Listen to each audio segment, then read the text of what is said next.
बंधु मैंने 24 जुलाई 2025 रे पड़ुछि चिता लगी अमावास्या। एही अमावास्या दिन आपण करिनियंतु नाली लंकार एही चमत्कारी उपाय।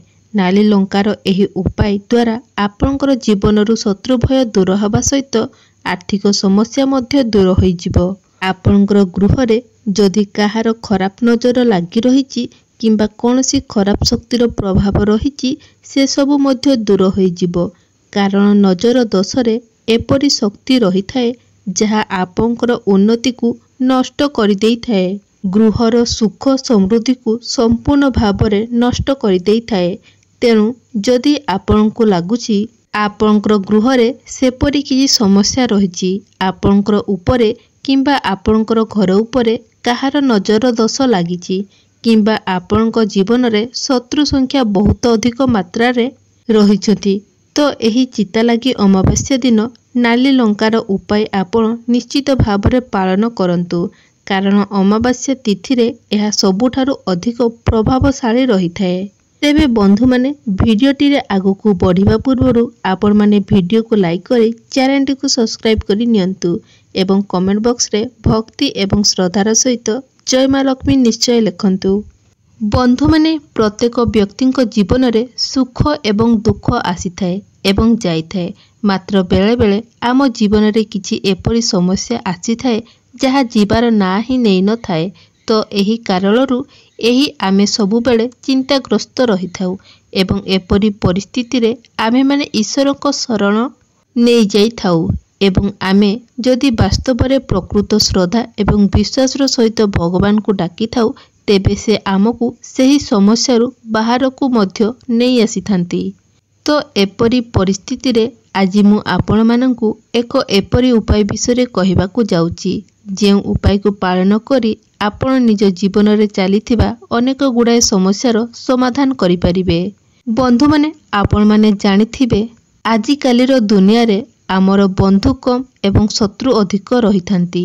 एपरी किछि व्यक्ति आम सहित रही थांती जेउ माने तो ऊपर को आमर बंधु भली व्यवहार करिथांती, मित्र भली देखाई होइथांती, किंतु वास्तव रे से माने आमर शत्रु ही होइथांती। आमर उन्नति को से माने सही पारि न थांती, जहा फल रे आमको समस्या रे पकाइबा पई से माने अनेक प्रकारर चेष्टा मध्य करथांती। तेबे शत्रु आपनकर कार्य क्षेत्र रे थाई पारंती, आपनकर व्यवसाय क्षेत्र रे मध्य थाई पारंती, आपनक पाख पड़ोसी मध्य होई पारथांती। तो एपरी परिस्थिति रे शत्रु मानक ठारो रक्षा पाइबा पई आपनकर शत्रु मानकर विनाश पई आपण एही उपायटी निश्चित भावरे पालन करिवे। जदि आपनक उपरे कोनोसी नकारात्मक शक्तिर प्रभाव रही थाए किंबा कोनोसी कला जादुर प्रयोग करा जाई थाए तेबे आपण आपनक जीवन रे कदाबी उन्नति करि पारि न थांती।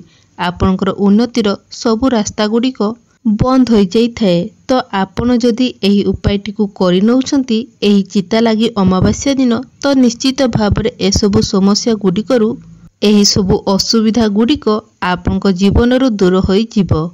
तेबे बंधु माने आज मु आपनकू नाली रंकार एपरी एक उपाय विषय कहबा को जाउची। जदि एही उपाय गुड़िक आपण करिनियंती तो आपनक जीवनरू शत्रु भय दूर होई जिवो एवं आपनक उपरु सबु खराब शक्तिर प्रभाव मध्य दूर होई जिवो। तेबे आपनक जीवन रे शत्रु संख्या बढ़ी चलीछंती, जेउ आडे गले आपनकु शत्रु भय लागी रहुछि किंबा आपनकर शत्रु माने जदि आपनकर विरुद्ध रे एपरी किछि कार्य करूछंती जहा द्वारा प्रत्येक क्षेत्ररू आपनकु कष्ट मिलुछि, आपनकु समस्यारू सम्मुखीन करियाकु पडुछि एवं एसबु समस्यारू आपण मुक्ति पाइबा पई चाहुछंती तेबे आपण 3टी नाली लंका को जलाई एही छोटिया उपायटी करिनियंतु। एही उपायटी को करिबा मात्रे आपनकर शत्रु भय दूर होई जिवो। शत्रु माने आपनकर कोनोसी भी क्षति करि परिबे नाही। जेमिति नाली लंकाटी बहुत राग होई थाए सेमिति एहार रागपण दूर द्वारा यह आपनकर शत्रु मानकर सबु शक्ति को मध्य नष्ट करिदेब, सबु योजना गुड़िक मध्य नष्ट करिदेब। यह व्यतीत खराब नजररू आपण को रक्षा करिथाए। समस्त प्रकारर नकारात्मक शक्ति को यह तुरंत नष्ट कर देई थाए। ବନ୍ଧୁମାନେ ନଜର ଉତରାଇବା ପାଇଁ ନାଲି ଲଙ୍କା ଏବଂ ଗୋଲମରିଚର ଉପାୟ ହିଁ ପ୍ରଭାବଶାଳୀ ହୋଇଥାଏ। ବନ୍ଧୁମାନେ ଏହି ନାଲି ଲଙ୍କାଟି ଏତେ ଚମତ୍କାରୀ ହୋଇଥାଏ, ଏତେ ପ୍ରଭାବଶାଳୀ ହୋଇଥାଏ ଯେ ଆପଣ ଯେମିତି ହିଁ ଏହାର ଉପାୟକୁ କରିଥାନ୍ତି, ଏହା ତୁରନ୍ତ ହିଁ ତାର ଫଳ ଆପଣଙ୍କୁ ଦେଖାଇଥାଏ। ଗୋଟିଏରୁ 2 ଦିନ ମଧ୍ୟରେ ଆପଣ ଏହାର ପ୍ରଭାବ ନିଜ ଜୀବନରେ ଦେଖିବାକୁ ପାଇପାରିବେ। ତେବେ ବନ୍ଧୁମାନେ ଆସନ୍ତୁ ଜାଣିନେବା ଏହି ଉପାୟକୁ ଆପଣ କିଭଳି ଏବଂ କେଉଁ ସମୟରେ କରିବାର ଅଛି। ତେବେ ଆପଣମାନେ ନିଶ୍ଚିତ ଭାବରେ ଜାଣିଥିବେ, ଆପଣମାନେ ଯେତେବେଳେ ସଫଳତା ଆଡ଼କୁ ଗତି କରିଥାନ୍ତି, ଉପରକୁ ଉଠିବାକୁ ଚେଷ୍ଟା କରିଥାନ୍ତି, ତ ସମାଜରେ ଆପଣଙ୍କର ଶତ୍ରୁ ସଂଖ୍ୟା ମଧ୍ୟ ବଢ଼ି ଚାଲିଥାନ୍ତି ଏବଂ ସେମାନେ ସବୁ ଦିଗରୁ ଆପଣଙ୍କୁ ହଇରାଣ କରିବାକୁ ଚେଷ୍ଟା କରିଥାନ୍ତି, ସମସ୍ୟାରେ ପକାଇବା ପାଇଁ ଚେଷ୍ଟା କରିଥାନ୍ତି, ଆପଣଙ୍କୁ ତଳକୁ ଟାଣିବା ପାଇଁ ଚେଷ୍ଟା କରିଥାନ୍ତି। ତେବେ ସେମାନଙ୍କ ଠାରୁ ବଞ୍ଚିବା ପାଇଁ, ସେମାନଙ୍କର ସମସ୍ତ ପ୍ରକାରର ଷଡ଼ଯନ୍ତ୍ରରୁ ରକ୍ଷା ପାଇବା ପାଇଁ ଆପଣମାନେ ନିଶ୍ଚିତ ଭାବରେ ଏହି ଉପାୟଟିକୁ ପାଳନ କରନ୍ତୁ। ଏମିତିକି ଆପଣଙ୍କୁ ତଳକୁ ଖସାଇବା ପାଇଁ, ଆପଣଙ୍କର ଉନ୍ନତିକୁ ରୋକିବା ପାଇଁ କିଛି ବ୍ୟକ୍ତି ଆପଣଙ୍କ ଉପରେ ତନ୍ତ୍ର ଶକ୍ତିର ମଧ୍ୟ ପ୍ରୟୋଗ କରିଥାନ୍ତି, କଳା ଯାଦୁର ପ୍ରୟୋଗ କରିଥାନ୍ତି। ବେଳେବେଳେ ଆପଣଙ୍କର ଘର ଉପରେ ଏସବୁ ପ୍ରୟୋଗ ହୋଇଥାଏ କିମ୍ବା ବେଳେବେଳେ ଆପଣଙ୍କର ବେପାର ବିଜନେସରେ ମଧ୍ୟ ଏସବୁ ପ୍ରୟୋଗ କରାଯାଇଥାଏ। ଯାହା ଫଳରେ ଆପଣଙ୍କର ଘରର ଉନ୍ନତି ହୋଇପାରିନଥାଏ କିମ୍ବା ଆପଣଙ୍କର ବେପାର ବାଣିଜ୍ୟ ବା ବିଜନେସ୍ କରୁଛନ୍ତି, ତ ବିଜନେସରେ ଆପଣଙ୍କର ଭଲ ଲାଭ ହେଉଥିବ, ହଠାତ୍ କରି ଲାଭ ବଦଳରେ ଆପଣଙ୍କୁ କ୍ଷତି ସହିବାକୁ ପଡ଼ିଥାଏ। ତେବେ ଏପରି ପରିସ୍ଥିତିରେ ଆପଣ ଯଦି ଏହି ନାଲି ଲଙ୍କାର ଉପାୟଟିକୁ କରିନେଉଛନ୍ତି, ଯାହା ମୁଁ ଆଜି ଆପଣଙ୍କୁ ଏହି ଭିଡ଼ିଓରେ କହିବାକୁ ଯାଉଛି, ତ ନିଶ୍ଚିତ ଭାବରେ ଏହି ପ୍ରଭାବରୁ ଆପଣଙ୍କୁ ମୁକ୍ତି ମିଳିଯିବ। ତେବେ 3ଟି ନାଲି ଲଙ୍କା କେଉଁଠାରେ ଜଳେଇବାର ଅଛି ଏବଂ କେଉଁ ଦିନ ଆପଣଙ୍କୁ ଏହି ଉପାୟକୁ କରିବାର ଅଛି, ସେଥିପାଇଁ ସର୍ବପ୍ରଥମେ ଆପଣଙ୍କୁ 3ଟି ନାଲି ଶୁଖିଲା ଲଙ୍କା ନେବାର ଅଛି ଏବଂ ଏମିତି ଲଙ୍କା ନେବେ ଯାହାକି ସମ୍ପୂର୍ଣ୍ଣ ଭାବରେ ନିଖୁଣ ହୋଇଥିବ ଏବଂ ସେଥିରେ ଡେମ୍ଫ ଲାଗିଥିବ। ତାପରେ ଆପଣଙ୍କୁ ଗୋଟିଏ କର୍ପୂର ଖଣ୍ଡ ନେବାର ଅଛି। ତାପରେ ଆପଣ ଗୋଟିଏ ଧଳା ରଙ୍ଗର କାଗଜ ନିଅନ୍ତୁ। ସେ କାଗଜ ମଧ୍ୟ ଯେପରି କିଛି, ସେହି କାଗଜ ଉପରେ ଯେପରି କିଛି ଲେଖା ହୋଇନଥିବ, ସମ୍ପୂର୍ଣ୍ଣ ଧଳା କାଗଜଟିଏ ନେବାର ଅଛି ଏବଂ ଗୋଟିଏ କଲମ ମଧ୍ୟ ଆପଣଙ୍କୁ ନେବାର ଅଛି। କଲମଟି ଯେପରି କଳା ରଙ୍ଗର ହୋଇଥିବ। ତେବେ ଏହି ଉପାୟଟିକୁ ଆପଣଙ୍କୁ ଆପଣଙ୍କ ନିଜ ଘରେ କରିବାର ଅଛି। ମାତ୍ର ମନେ ରଖିବେ, ଆପଣ ନିଜ ଘରେ ଗୋଟିଏ ଏପରି ରୁମ୍ରେ ବସିବେ, ଯେତେବେଳେ ଆପଣ ଏହି ଉପାୟଟିକୁ କରିବେ, ଯେମିତି ସେହି ରୁମ୍କୁ କେହି ନ ଆସନ୍ତୁ କିମ୍ବା ସେହି ଉପାୟ ବିଷୟରେ ଆପଣଙ୍କୁ କେହି ନ ପଚାରନ୍ତୁ। ଉପାୟଟି କରିବା ସମୟରେ ଆପଣ କବାଟଟିକୁ ବନ୍ଦ କରିଦେବେ, କାରଣ ଆପଣ ଏହି ଉପାୟ କରୁଥିବା ସମୟରେ କେହି ଦେଖନ୍ତି ବା ଯେମିତି କେହି ଦେଖିବେ ନାହିଁ କିମ୍ବା ଆପଣଙ୍କୁ କିଛି ପଚାରିବେ ନାହିଁ, ତ ଏହି ଉପାୟଟି ତାର ପ୍ରଭାବ ଦେଖାଇନଥାଏ। ଏହି ଉପାୟଟି ନିଷ୍ଫଳ ହୋଇଯାଇଥାଏ। ସେଥିପାଇଁ ଏହି କଥା ପ୍ରତି ଆପଣ ବିଶେଷ କରି ଧ୍ୟାନ ରଖିବାର ଅଛି। ତ ଏହି ଉପାୟଟିକୁ କରିବା ସମୟରେ ଆପଣ ଦକ୍ଷିଣ ମୁଖା ହୋଇ ବସିବେ, ଦକ୍ଷିଣ ଦିଗକୁ ମୁହଁ କରି ବସିବେ।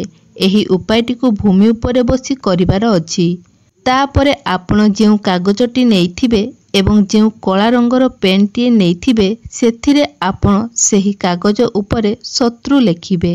ବନ୍ଧୁମାନେ ମନେ ରଖନ୍ତୁ, ଶତ୍ରୁର ନାମ ଲେଖିବେ ନାହିଁ, କାରଣ ଏପରି କିଛି ଶତ୍ରୁ ଆପଣଙ୍କର ଥାଇପାରନ୍ତି ଯାହାକୁ ଆପଣ ଜାଣି ମଧ୍ୟ ନଥିବେ। ତାପରେ ଆପଣ ଯେଉଁ ଡେମ୍ଫ ଲାଗିଥିବା 3ଟି ଶୁଖିଲା ଲାଲି ଲଙ୍କା ନେଇଥିବେ, ସେହି 3ଟି ଲଙ୍କାକୁ ହାତରେ ଧରି ଆପଣ ନିଜର ମୁଣ୍ଡରୁ ପାଦ ପର୍ଯ୍ୟନ୍ତ 7 ଥର ବୁଲାଇବେ। ତାପରେ ଯେଉଁ କାଗଜରେ ଆପଣ ଶତ୍ରୁ ଲେଖିଛନ୍ତି, ସେହି କାଗଜ ଉପରେ ଆପଣ ସେହି 3ଟି ଶୁଖିଲା ଲଙ୍କାକୁ ରଖିଦିଅନ୍ତୁ ଏବଂ ଯେଉଁ କର୍ପୂର ଖଣ୍ଡଟିଏ ଆପଣ ନେଇଥିବେ, ସେହି କର୍ପୂରକୁ ମଧ୍ୟ ଆପଣ ଲଙ୍କା ପାଖରେ କାଗଜ ଉପରେ ରଖିଦିଅନ୍ତୁ। ତାପରେ ଆପଣ ସେସବୁକୁ ଏକ ଏପରି ଜାଗାକୁ ନେଇଯାଆନ୍ତୁ, ଯେପରି ସେହି ସ୍ଥାନଟି ପୁରା ଖୋଲା ହୋଇଥିବ। ଆପଣ ନିଜର ଛାତ ଉପରକୁ ଯାଇପାରନ୍ତି କିମ୍ବା ବାଲକୋନିକୁ ନେଇପାରନ୍ତି। ତେବେ ଧ୍ୟାନ ରଖିବେ, ଯେତେବେଳେ ଆପଣ ତାକୁ ନେଇକି ଯାଉଥିବେ ବା ଜାଳିବେ, ସେତେବେଳେ ଯେମିତି ଆପଣଙ୍କୁ କେହି ନ ଦେଖନ୍ତି एकथार आपण निहाती ध्यान रखिबे। जदि आपण एही उपायटी को राति समय रे करंती तेबे आपनको पई सबुठु भलो रहिबो। तो सेही नाली लंका एवं सेही कागज जहा उपरे आपण शत्रु लेखिछंती एवं सेही कर्पूर खंड को एकाठी आपण जाड़ी दियंतु जेमिति संपूर्ण भावरे सबु किछि जड़ी जिवो एवं एसबु जड़ी साइला परे एहार जो पाउंस रहिथिबो ताकू नहीं आपनकु आपनको घरर बाहर फोपाड़ी देबार अछि। जदि एही उपायटी को आपण रात्रि समय रे करूछंती तो आपण एहार पाउंस को ता पर दिन मध्य फोपाड़ी पारिबे एवं चाहिले सेही समय रे मध्य आपण ताकू फोपाड़ी पारिबे। जेतेबेले आपण सेही पाउंस को फोपाड़ी की आसीबे तो भूलले मध्य पछकू चाहिबे नाही। सेही पाउंस को आपण फोपाड़ी सीधा आपण आपनकर घर को आसीबे, बिल्कुल भी आपण पछकू चाहिबे नाही, जहा कि आपण को एक कथार संपूर्ण रूपे ध्यान रखिबार अछि। एही उपायटी आपण सप्ताहर कोनोसी भी बार रे करि परिबे, कोनोसी भी दिन रे आपण एही उपायटी को करि परिबे। किंतु मने रखंतु एही उपायटी को आपण को 3 थर करिबार अछि, अर्थात 3 दिन आपण को एही उपायटी को करिबार अछि। जदि आपण 3 थर लगातार एही उपायटी को करि नउछंती तो निश्चित भावरे एहार प्रभाव आपनको जीवन रे देखिबा को पाई परिबे। आपनकर समस्त शत्रु धीरे धीरे दुर्बल होई जिवे। आपनको विरुद्ध रे से माने आउ कोनोसी भी षडयंत्र करि परिबे नाही। जदि भी करूछंती तो कोनोसी भी प्रभाव आपनको ऊपर पड़िबो नाही। से माने आपनकर कोनोसी भी क्षति करि परिबे नाही। एहा सहित आपनकर ऊपर किछि जदि नजर दोष थिबो किंबा कोनोसी भी कला जादुर तंत्र शक्तिर प्रभाव आपनको ऊपर करा जाइथिबो तेबे ताहा मध्य संपूर्ण रूप से नष्ट हो जिवो एवं धीरे धीरे पुणी थरे आपण उन्नति करबाकू लागिबे। आपनकर घर हो किंबा आपनकर बिजनेस हो आपण धीरे धीरे एसबु रे उन्नति देखिबाकू पाई परिबे। एहा व्यतीत नाली लंकार आहुरी अनेक किछि उपाय रहिछि। तेबे जदि आपणकू दीर्घ दिन धरी कौनसी रोग बेमारी लगी रही अनेक चेष्टा परे मध्य आपणक स्वास्थ्य रे सुधार आसी पारु नाही तेबे समस्त प्रकार रोग एवं दोष को दूर करने पई आपण 7टी नाली लंका नियंतु, किछि कला राशि, 7टी जायफल एवं किछि फिटिकिरी नियंतु, 7टी फिटिकिरी खंड नियंतु। गोटिए लाल कपड़ारे एसबु को आपण रखी दियंतु एवं एहाको गोटिए पुटुली बनाई दियंतु। ताकू नहीं जदि आपनको घरर कोनोसी सदस्य दीर्घ दिन धरी कोनोसी बेमारी रे पड़ी रहिछथि तो तांको पाखरे एही पुटुली को रखी दियंतु। तेबे जदि आपण एही उपायटी को आपण शुक्रवार दिन करिवार अछि तो शुक्रवार दिन आपण सेही पुटुलीटी को नेकी तांको पाखरे रखी दियंतु।